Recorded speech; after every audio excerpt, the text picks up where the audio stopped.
తెలంగాణలో కాంగ్రెస్ గవర్నమెంట్ వచ్చిన తర్వాత మహిళలు సంతోషంగా ఉన్నారు అని అంటే మీరు ఏం సమాధానం చెప్తారు? మహిళలు సంతోషంగా ఏ విధంగా ఉన్నారండి? ఏం చెప్తున్నారు? అసలు మహిళల్ని ఎవరన్నా సంతోషంగా ఉండనిస్తున్నాడా రేవంత్ రెడ్డి? మన కాంగ్రెస్ ప్రభుత్వం మహిళలకు తురంగం బంగారం ఇస్తా అని దోకా చేసిండు. 2500 ఇస్తా అని ఇప్పటి వరకు అత్తాపత్తా లేదు. 2000 పెన్షన్ 4000 పెంచిస్తా అన్నాడు, ఇప్పటి వరకు కూడా ఇయ్యలేదు.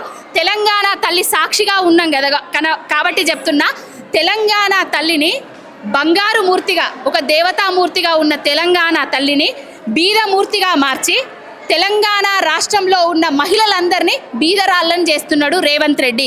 ఎందుకు చెప్తున్నా అంటే, పంటలు ఎండిపోయి బాయిలల్లో నీళ్లు రాక పుస్తల తాళ్ళు అమ్ముకొని కుదబెట్టి మోటార్లకు మళ్ళా బోర్లేపిస్తున్నారు, మళ్ళీ బాయిలు తవ్విస్తున్నారు, మళ్ళీ క్రేన్ సంస్కృతి తెలంగాణ రాష్ట్రానికి తీసుకొచ్చిండు 10 ఏళ్ల తర్వాత. ఏ ఒక్క మహిళ సంతోషంగా లేదు. పొద్దున్న లేస్తే తాగడానికి నీళ్లు ఉంటలేవు, కుండలు పట్టుకొని కిలోమీటర్ల మేర నడుచుకుంటూ పోతారు.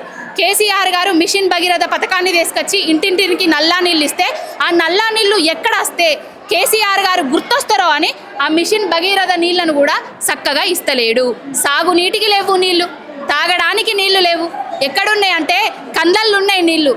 పంటలు ఎండిపోయి ఆత్మహత్యలతోటి చచ్చిపోకుండా తెలంగాణ రాష్ట్రాన్ని అన్నమో రామచంద్ర అనే విధంగా చేస్తున్నాడు రేవంత్ రెడ్డి కాంగ్రెస్.